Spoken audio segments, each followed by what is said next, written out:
여러분, 하나님은 어떤 분입니까? 굉장히 많은 설명을 할 수 있는데요. 오늘 저는 두 가지를 말씀드리기 원합니다. 하나님은 정의로운 분이십니다. 그리고 또한 긍휼하신 분입니다. 하나님이 정의롭다라고 하는 것은요, 하나님이 죄에 대하여 대가를 요구하시는 분이다라는 것입니다. 하나님은 긍휼하십니다. 이 긍휼하다라고 하는 것은요, 정의로운 하나님이 그럼에도 불구하고 죄를 용서하기 원하신다라는 것입니다. 하나님은요, 정의로운 분이시며 또한 동시에 긍휼하신 분이다라고 하는 것입니다. 우리 인간은 하나님의 형상을 닮은 사람들입니다. 물론 그 하나님의 형상에 살짝 문제가 생기긴 했지만 여전히 하나님의 형상을 갖고 있습니다. 일그러진 하나님의 형상이 된 것이죠. 그래서 우리는 하나님의 그 속성과 하나님의 그 성품과 유사한 그런 닮은 면들이 있습니다. 인간이 살아가는 사회에서도요, 이 정의라는 가치가 매우 중요합니다. 왜냐하면요, 죄된 인간들이 서로 관계를 맺으면서 얽히고 설키고 살아가다 보면요, 어떨 땐 누군가는 가해자가 되고 하고 또 어떤 때 누군가는 피해자가 되기도 하죠. 그래서 인간 사회에서는요, 이 정의라는 가치가 반드시 필요하게 됩니다. 행동에 따른 적절하고도 공정한 보상이 주어져야만 이 죄된 인간 사회가 그나마 돌아가게 되는 것입니다. 자, 그런데 이 정의라는 가치만으로는 무언가 부족할 때가 있는 것을 여러분 많이 겪었을 것입니다. 그럴 때에 이 긍휼이라는 가치, 즉 용서라는 가치가 그 부족함을 채우는 것을 여러분 많이 경험하셨을 것입니다. 그래서 이 긍휼 그리고 용서라는 주제는 우리 사회를 참 따뜻하게 하는 어떤 매력이 있습니다. 그리고 용서라는 가치를 우리가 경험하게 될 때는 우리 눈가가 촉촉해지는 그런 감동이 우리에게 있습니다. 그런데요, 우리는 이 용서라는 것에 대해서 오해할 때가 있다라는 것입니다. 특히 기독교회 안에서 이 용서가 오해될 때가 종종 있습니다. 이게 무슨 말인가 하니, 가해자가 된 사람이 그 피해자가 된 사람이 그 가해자가 그 잘못에 대해서 뉘우치든 뉘우치지 않든 무조건 상관없이 용서하는 것이 기독교의 용서라고 오해한다는 거예요. 갑자기 머리 한번 팡 맞은 것 같지 않습니까? 이 사회는 이 용서라는 개념에 대해서 어떻게 생각하는지 제가 몇 가지 인용구를 알려드립니다. 성경 구절은 아니고요, 이 사회에서 그나마 아주 저명한 윤리학자들이 하는 말이에요. 근데 우리가 곧 살펴보겠지만 이들의 말이 요셉에게서 발견되는 그 용서의 메커니즘과 아주 유사합니다. 제가 몇 가지 알려드립니다. 첫 번째 인용구는요, 이겁니다. 용서는 내적인 문제이며 개인적 문제이며 관계적 문제이며 공동체적 문제입니다. 이게 무슨 말인지 잘 확 와닿지 않죠? 예. 이게 뭐냐면 용서라는 것은요, 개인과 개인 간의 관계 문제라는 거예요. 그런데 여기서 끝나는 게 아니라 개인과 공동체의 관계 문제일 수도 있다는 거죠. 이걸 교회 안에서 적용해보면요, 교회 안에서 각 지체와 지체가 개인입니다. 이 지체와 지체 간의 관계 문제일 수도 있고 한 지체와 교회 전체와의 관계 문제일 수도 있다는 거예요. 두 번째 인용구 제가 들려드립니다. 용서는 피해자의 의지적 여정과만 관련된 것이 아니라 피해자와 가해자 사이의 관계적 차원과도 관련된 매우 복잡하고 역동적인 여정이다. 말이 어렵습니다, 그죠? 그러니까 어떤 의미냐면요, 용서는요, 이 피해자와 가해자 양자의 관계에서 일어나는 것이기 때문에 어느 한쪽만 일방적으로 움직인다고 해서 용서가 이루어지는 것은 아닐 수 있다는 그런 의미예요. 세 번째 인용구를 알려드릴게요. 용서는 불의를 용납하는 것을 의미하지 않는다.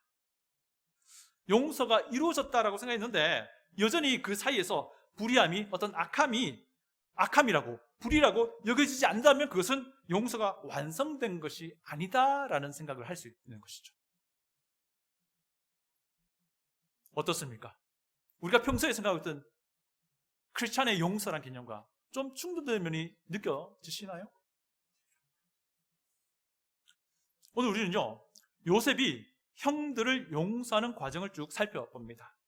그래서 요셉이 형들을 용서하는 그 원리가 무엇인지 찾아보고요. 그리고 나서 이 요셉의 용서와 우리의 구원을 위한 하나님의 그 죄의 용서와 어떤 연관이 있는지 좀 살펴보고자 해요. 여러분 이거 다 듣고 나시면 굉장히 좀 충격을 받으실 수 있겠습니다. 요셉은요 13년간 억울한 고난 끝에 결국 몇 세에? 30세에 애굽의 총리가 됩니다.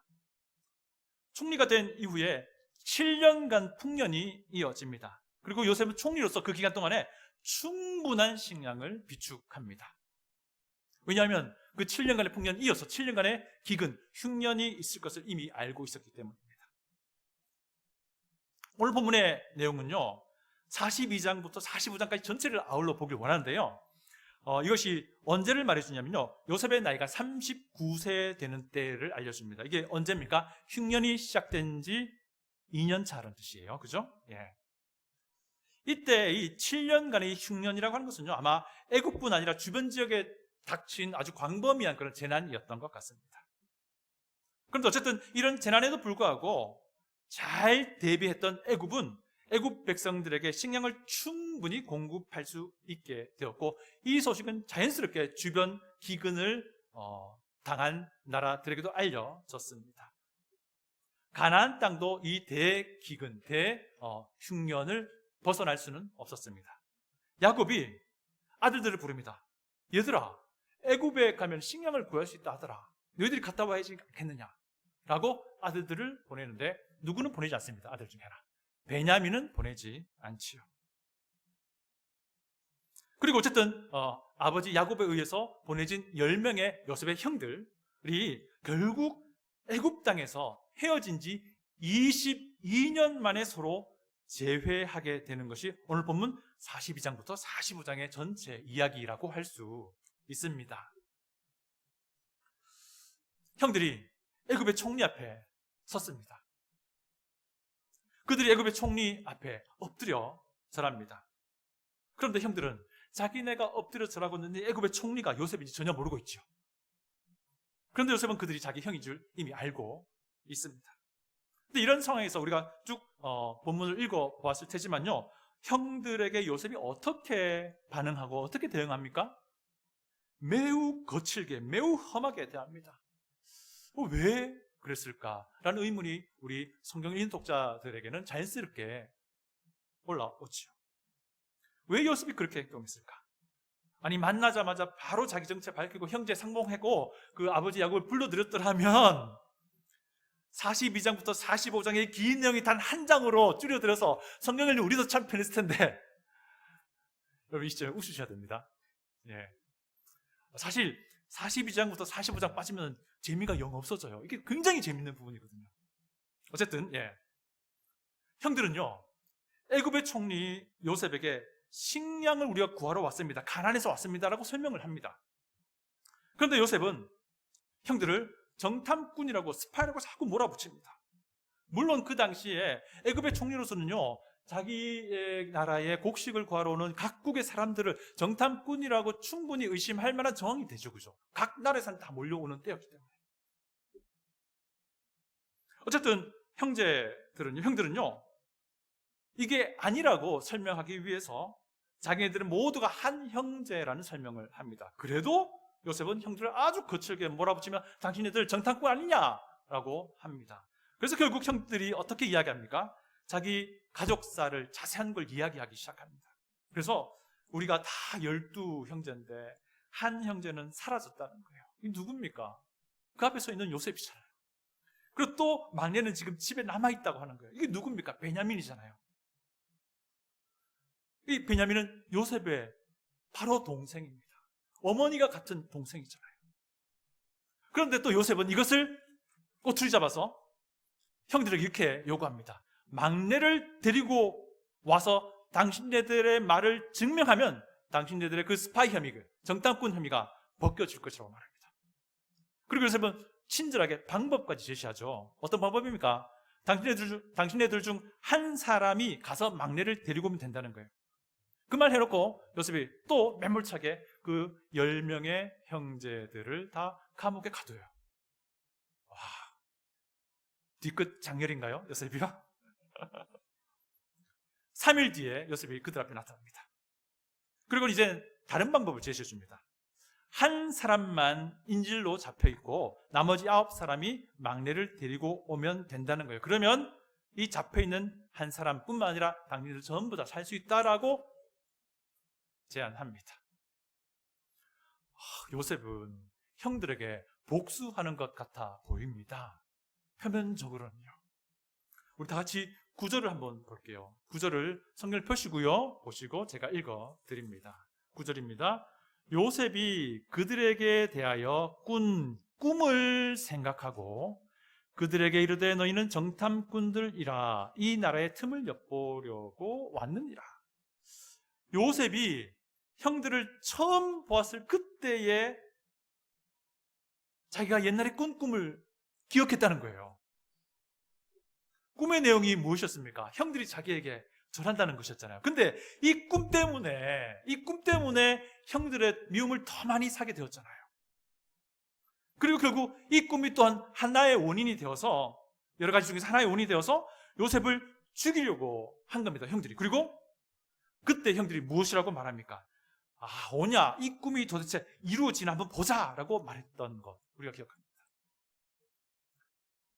그래서요, 요셉이 꿈을 생각했다는 것은 두고 봐, 형들 말 틀린 거야, 내 말이 맞는 거야. 아마 요셉 마음 안에서는 막 카타르시스가 느껴졌다라고 우리가 생각할 수도 있겠어요. 그죠? 그런데요, 사실 이 창세기 전체의 맥락을 아는 우리가 볼 때 이 요셉의 꿈이 이루어진 것은 사실 그런 의미라고 할 수 없습니다. 더 아주 광대한 의미가 있어요. 그것은요, 언약에 대한 하나님의 예언이 이루어진다는 것을 의미해요. 그래서 형들이 요셉에게 절하는 것이 이루어진 것 그 자체가 사실 이 맥락에서는 중요한 게 아니고요. 그것으로부터 시작되어서 약 400년간 하나님이 이스라엘 백성을 양육시키고 그들을 하나님의 백성으로 만들어가는 것, 이것이 중요한 맥락이 되는 겁니다. 이 일에 대해서 하나님은 요셉의 증조 할아버지 아브라함에게도 분명하게 예언하셨어요. 내 자손이 이방에서 객이 되어 그들을 섬기겠고 그들은 400년 동안 내 자손을 괴롭히리니. 이게 무슨 말입니까? 출애굽 전후 사건을 다 이야기하는 겁니다. 그죠? 또 한편 요셉이 과거에 꾼 그 꿈을 기억했다, 생각했다라고 하는 것은요, 요셉이 과거에 형들이 자기를 죽이려고 하다가 노예로 팔아버렸고 그 일에 대해서 생각했다는 의미가 되겠지요. 이러면 진짜 완전 복수하는 거구나라는 생각을 우리가 하게 됩니다. 이 내용을 한번 좀 살펴볼게요. 진짜 이게 복수를 위한 것인지 아닌지. 요셉이 형들을 정탐꾼이라고 막 몰아붙였습니다. 이건요, 과거에 형들이 자기에게 한 것하고 똑같아요. 과거의 요셉은요, 형들에게 있어서는 적어도 정탐꾼이었잖아요. 그렇지 않나요? 요셉이 한 일이 무엇입니까? 아버지에게 형들의 그 비행들을 다 일러바치는 스파이였잖아요. 그래서 형들이 채색옷을 입고 멀리서 다가오는 그 요셉, 정탐꾼 요셉을 처리했던 거예요. 그 당시에. 그런데 지금은 어떻게 됩니까? 과거에 그들이 정탐꾼으로 여겼던 그 요셉에 의해서 지금 그들이 정탐꾼 혐의를 받고 있는 그런 상황이 되어버렸다는 것을 우리가 볼 수 있죠. 또 요셉은 형들 전부를 다 3일간 감옥에 가둡니다. 그리고 나중에는 시몬 한 사람만 감옥에 가두고 나머지 9사람을 보내죠. 이건 역시 과거의 경험인 거예요. 과거 형들이 요셉을 구덩이에 가두어둔 상황인 거예요. 요셉을 죽이려고 하다가 마른 우물에 일단 던져버렸잖아요. 그 상황을 연상하게 하는 겁니다. 한편 또 요셉은요, 막내를 데리고 오라고 다그칩니다. 이상하리만큼. 이것은요, 형들에게는 매우 곤란한 일입니다. 아버지 야곱이 이것을 허락하지 않을 것이 너무 자명했기 때문입니다. 그런데 애굽의 총리는 막내를 데리고 와야지만 시므온도 살 수 있고 당신네들도 살 수 있다라고 말합니다. 그런데 한번 생각해 보세요. 아버지 야곱에게 막내 베냐민은요, 절대로 잃어볼 수 없는 아들입니다. 왜? 자기가 정말 사랑하던 아내 라헬의 두 아이 중에 한 아들을 이미 잃어버렸기 때문에. 그래서 야곱에게 있어서 베냐민을 생각하면 요셉은 자동으로 따라오는 사람이 되는 것이고요. 또 야곱에게 있어서 요셉 하면 베냐민이 자동으로 따라오게 됩니다. 왜냐하면 그가 제일 사랑했던 아내 라헬의 두 아들이기 때문에. 그 아버지 야곱의 이런 형편을 잘 아는 요셉의 형들로서는 애굽의 총리란 자가 자꾸 막내를 데려오라고 추궁하고 자꾸 이야기하니까 자연스럽게 아버지의 마음이 되어서 누구를 생각하게 되는 겁니까? 요셉까지 생각하게 되는 그런 상황이 되는 거예요.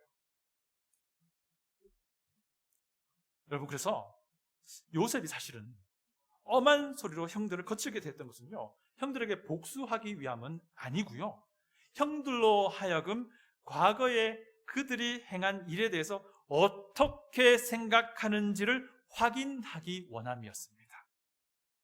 그래서 이 대화의 주도자인 요셉이, 총리가 그 당시를 형들이 연상할 수 있도록 자꾸 할 수 있는 것들을 주도해서 이 상황을 이끌어가고 있는 것이 지금 이 형들과 요셉과의 대화인 겁니다. 결국 형들이 어떻게 됩니까? 아주 난처한 상황에 처하니까 형들 전부 다, 누구나 할 것 없이 전부 다 그때 그 사건을 생각하는 거예요. 그때 그 사건을 생각하는 거예요. 결국 그들은 총리가 듣지 못할 거라 생각하고 히브리 말로 자기네들끼리 그 사건에 대해서 이야기하기 시작합니다. 21절인데 우리 다 같이 성경을 펴서 읽어보겠습니다. 21절입니다. 다 같이 성경을 펴서 읽어봅니다. 시작. 그들이 서로 말하되 우리가 아우의 일로 말미암아 범죄하였도다. 그가 우리에게 애걸할 때에 그 마음의 괴로움을 보고도 듣지 아니하였으므로 이 괴로움이 우리에게 임하도다. 그때 그 일을 죄 범한 것이라고 형들이 서로 말하기 시작해요. 그렇게 애걸하던 요셉을 외면하고 노예로 팔아버린 것에 대한 마음의 통회함이 생겨나기 시작했다는 거예요. 그때 맨 맞이 르우벤도 한마디 거들죠. 이 아이에 대하여 죄를 짓지 말라고 하지 아니하였더냐? 그러므로 그의 핏값을 우리가 지금 치르고 있다 라고 르우벤이 바로 이어서 말합니다. 르우벤 역시 그때 아우의 행동이 분명한 죄였다, 그리고 이 죄값을 받는 것이다 라고 생각하고 있는 거예요. 애굽의 총리는 그 말 다 알고 있는 거예요. 다 알아보고 있는 겁니다. 형들이 그때 그 일이 자기들이 저지른 죄라고 인정하고 있다는 것을 요셉이 처음 알게 된 거예요. 요셉을 노예로 팔았던 그때의 형들, 요셉이 마지막으로 기억하고 있는 그때의 형들과는 사뭇 다른 모습이 되어 있는 거예요. 감정이 북받쳐 올라왔겠죠. 자리 잠시 피해서 울고 다시 돌아옵니다. 요셉은 그래도 형들 중에 자기에게 호의를 베풀려고 했었던 그 당시 장자 르우벤 아니고요, 그 다음 순번인 시므온을 감옥에 가두고요, 나머지를 돌려 보내죠. 그런데 요셉이 몰래 형들의 곡식 자루에 형들이 가져왔던 돈을 다 좀 집어넣어 버립니다. 돌아오던 중에 그 사실을 알게 된 형들이 깜짝 놀라고 어떻게 할 수 없어서 두려운 마음으로 고향으로 돌아갑니다. 기근은 계속 이어지죠. 애굽에서 가져온 양식도 다 바닥이 났습니다. 다시 애굽으로 가야 되는데 문제가 있죠. 아버지 야곱이 베냐민을 보내주지 않을 것 같아요. 천신만고 끝에 형들이 베냐민을 데려가야 한다라고 아버지에게 잘 설득합니다. 그때 아버지 야곱이 뭐라고 말합니까? 아니, 너네들이 요셉도 잃어버리게 해놓고서 왜 베냐민까지 데리고 왔냐? 라고 말하죠. 어쨌든 그들은 결국 베냐민을 데리고 다시 애굽으로 돌아왔습니다.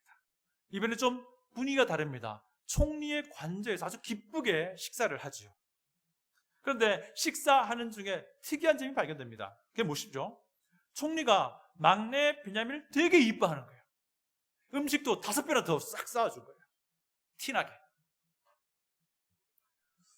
아까 우리가 봤지만요, 야곱에게 베냐민과 요셉은 라헬의 아들들로서 그냥 한 짝이 한 짝. 베냐민을 생각하면 자동 요셉이 생각나는 상황이었던 거예요. 총리관제에서 즐거운 시간을 보냅니다. 그리고 요셉은 그들 모두를 다 잘 보내줘요. 그런데 이번에도 요셉은 형제를 곤란에 빠뜨리게 합니다.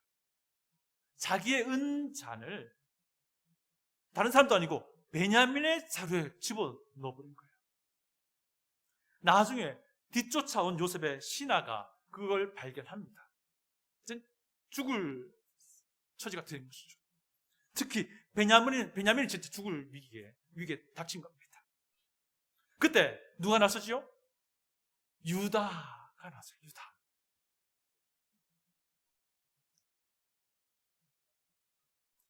유다가 어떤 사람입니까? 유다가요, 아니었다면 요셉은 죽었을 거예요. 그때. 그런데 이게 좀 석연찮아요. 또 유다였기 때문에 요셉이 13년 동안 애굽에서 노예살이로, 종살이로, 감옥살이로 고생한 거예요. 요셉의 기억으로 볼 때는 큰형 루벤을 제외하고는 나머지 형들 모두는 다 자기를 미워한 사람인 거예요. 실제로 가해자였던 거예요. 그 당시 그들에게서는 형제를 존중하고 사랑하는 마음을 요셉은 전혀 찾아볼 수 없었던 겁니다. 그런데 베냐민을 살리기 위해서 나선 유다의 모습을 보면 완전히 달라져 있어요. 우선 유다는요, 이 상황에서 자신의 죄를 인정해요. 우리 다 같이 44장 16절을 읽어봅니다. 44장 16절입니다. 44장 16절이에요. 44장 16절 다 같이 읽습니다. 시작. 유다가 말하되 우리가 내 주께 무슨 말을 하오리까? 무슨 설명을 하오리까? 우리가 어떻게 우리의 정직함을 나타내리까? 하나님이 종들의 죄악을 찾아내셨으니 우리와 이 잔이 발견된 자가 다 내 주의 노예가 되겠나이다. 하나님이 종들의 죄악을 찾아내셨다라고 유다가 말합니다. 그런데 이 말의 의미가 무엇일까요? 이 말이 베냐민이 은잔을 숨긴 것, 이것을 하나님이 찾아내셨다라는 의미일까요? 아니요, 그렇지 않습니다. 42장부터 45장 전체를 우리가 읽어볼 때에 이것은요, 자기네들이 과거에 요셉을 죽이려고 모의하다가 결국 노예로 팔아버리고 또 아버지에게 거짓을 말했던 그 죄를 말하는 거예요. 그것을 하나님이 찾아내셨다라는 그런 뜻이에요. 또 유다는요, 연대 책임을 말합니다. 우리와 함께 이 잔이 발견된 자가, 우리도 마찬가지로 주의 노예가 되겠습니다.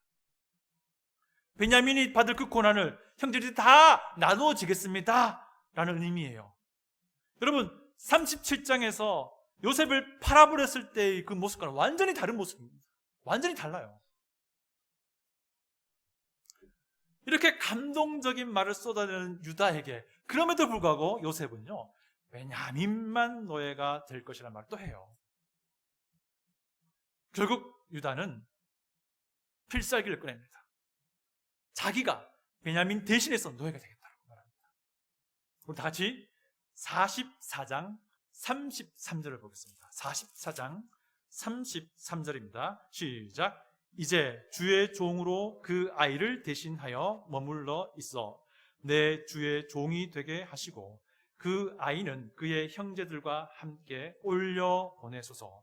자기를 희생해서라도 라헬의 아들 베냐민 살리겠다는 겁니다.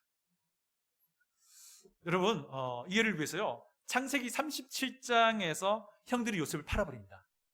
그리고 그 다음 장 38장에서 뜬금없는 이야기가 나오죠. 유다와 다말 이야기가 나와요. 이야기의 흐름 전혀 관계없이 그 이야기가 나옵니다. 그리고 그 38장에서 유다는요, 굉장히 실망스러운 모습이 나옵니다. 그죠? 그런데 그 38장에서 유다와 다말 이야기의 결론이 무엇입니까? 유다가 다말들어, 너는 의롭다, 너는 나보다 훨씬 낫다라는 말을 하고 그 이야기가 끝이 나요. 38장에서 유다 다말 이야기가 중간에 들어간 것은요, 제가 보기에는요, 44장에서 유다의 변화된 모습을 더 많이 부각시키는 겁니다. 과거에 유다는 이런 사람이었는데, 유다와 다말 사건을 거치면서 이렇게 사람이 바뀌었구나 라는 것을 보여주는 그런 장치라고 할 수 있는 것입니다. 그리고 이 놀라운 변화가 있다는 것을 직접 목격하고 확인한 요셉은요, 이제 더 이상 자기 정체를 가리지 않기로 결정합니다. 이게 지금 무슨 말이겠습니까? 형들을 용서함을 알리겠다는 뜻이에요. 그래서 그들에게 요셉의 그 용서가 전해지게 됩니다. 이것이 창세기 42장부터 45장 전체의 이야기입니다. 여러분, 다시 묻습니다. 요셉의 형들에게 복수하려고 형들을 괴롭힌 것입니까? 아닙니다. 아니에요. 만약에 그랬다면 이미 벌써 스파이 누명 씌워서 다 잡아가두고 다 곤욕을 치르게 했을 거예요. 만약에 그랬다면 요셉이 형들과 재회하면서 이런 말 하지도 않았을 거예요. 다시 우리 45장 5절입니다. 45장 5절입니다. 45장 5절을 보겠습니다. 시작. 당신들이 나를 이곳에 팔았다고 해서 근심하지 마소서. 한탄하지 마소서. 하나님이 생명을 구원하시려고 나를 당신들보다 먼저 보내셨나이다. 만약에 요셉이 형들을 복수하려고 했다면 나중에 제하면서 이런 말 할 수가 없어요. 할 수가 없습니다. 그러니까 요셉은요, 형들에게서 어떤 변화가 있는지 확인하고 싶었던 겁니다. 그래서 그런지 요셉은요, 형들을 만났을 처음 부분에 의미심장한 이런 말을 해요. 창세기 42장 16절이에요. 42장 16절. 제가 한번 읽어드릴게요. 들어보시죠. 너희 중 하나를 보내어 너희 아우를 데려오게 하고 너희는 갇히어 있으라. 내가 너희의 말을 시험하여 너희 중에 진실이 있는지 보리라. 마로의 생명으로 맹세하노니 그리하지 아니하면 너희는 과연 정탐꾼이니라. 내가 너희의 말을 시험하여 너희 중에 진실이 있는지 보리라. 표면적으로는 막내 아들이 있다고 하는 형들의 말을 시험해 보겠다는 것인데요, 그 속내가 무엇일까요?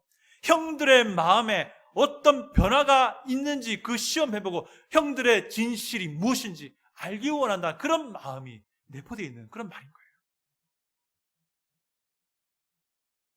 이 거친 시험을 통해서 요셉은 형들에게 자기 인생의 그 드라마틱한 변화만큼이나 드라마틱한 변화가 있다는 것을 이제 알게 된 겁니다. 요셉.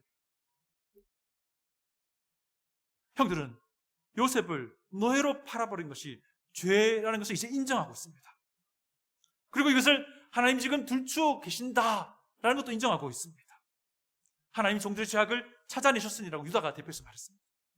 무엇보다도 이제는 형들 사이에 서로를 존중하는 그런 마음이 있다는 것을 알게 된 것입니다. 이것이 무엇을 말합니까?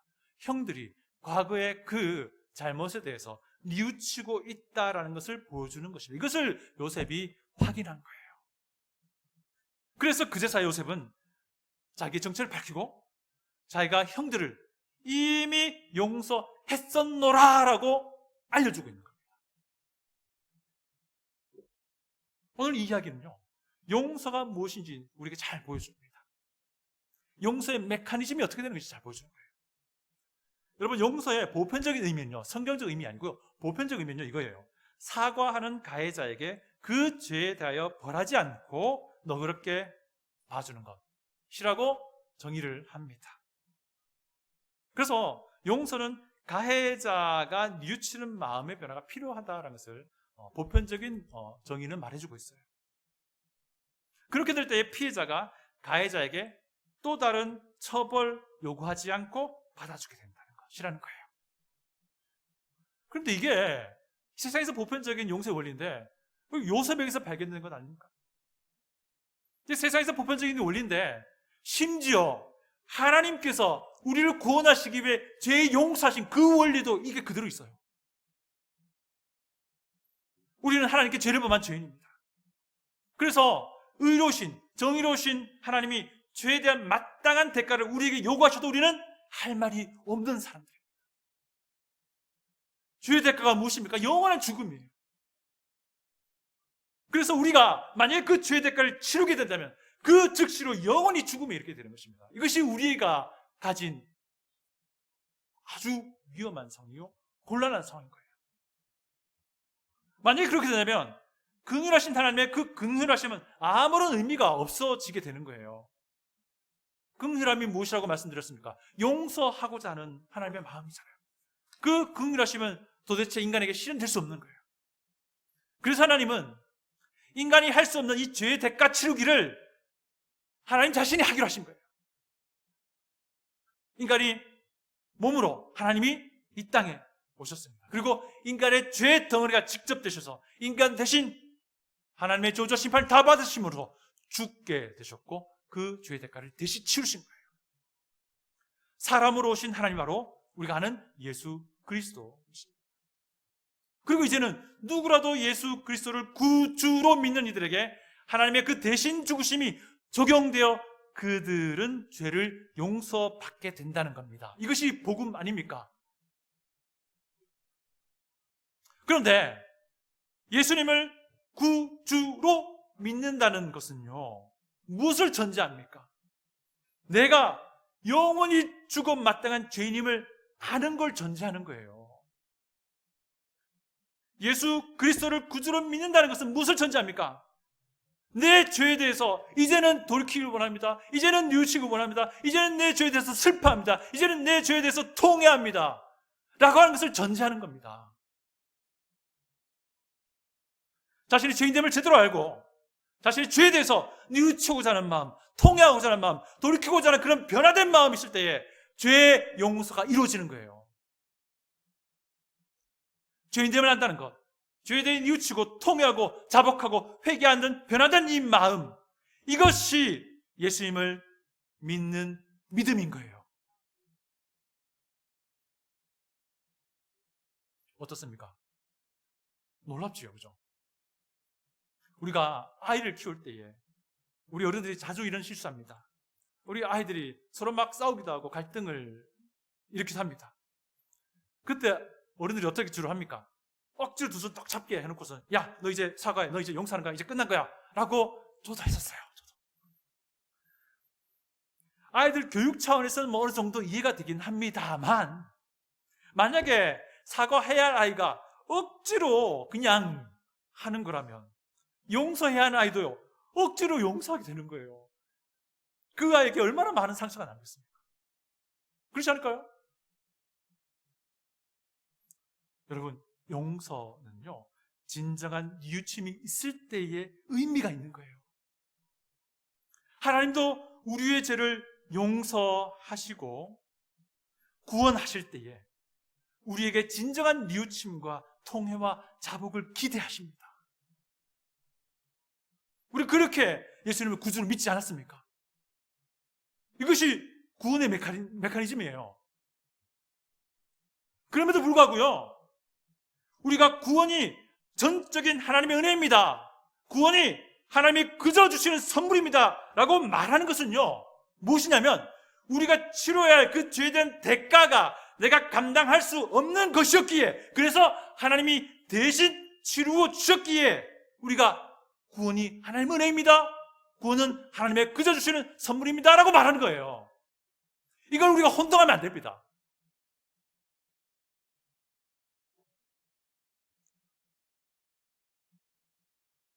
물론 우리를 참 감동시키는 용서의 정말 자이언트들이 있습니다. 사랑의 온전한 손양은 목사님 들어보셨을 거예요. 그분은 자기 두 아들을 죽인 그 학생을 그가 뉘우치지도 않는데도 불구하고 양자로 삼았어요. 그런 놀라운 변화도 있었습니다. 그 양자로 삼은 아들이 나중에 정말 훌륭한 신앙인이 됩니다. 저는요, 여러분들에게 그것까지 요구하기를 원치 않습니다. 만약에 하실 수 있다면 하셔도 좋습니다. 여러분, 혹시 우리가 살아가다 보면서 혹 내가 가해자의 처지에 있게 됩니까? 그렇다면 정말 신속하게 진심을 다해서 용서를 구하기를 바랍니다. 혹 여러분이 피해자의 처지에 있습니까? 그렇다면요, 저는 이렇게 권면드리길 원합니다. 용서할 준비가 항상 되어 있기를 권면드립니다. 그리고 가해자가 뉘우치는 마음으로 용서를 구할 때에 아주 멋있게 이렇게 말씀할 수 있길 바랍니다. 이미 내가 용서했노라.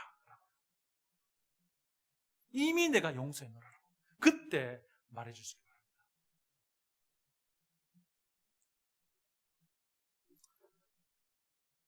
오늘 이 용서의 메커니즘을 통해서 다른 것보다도요.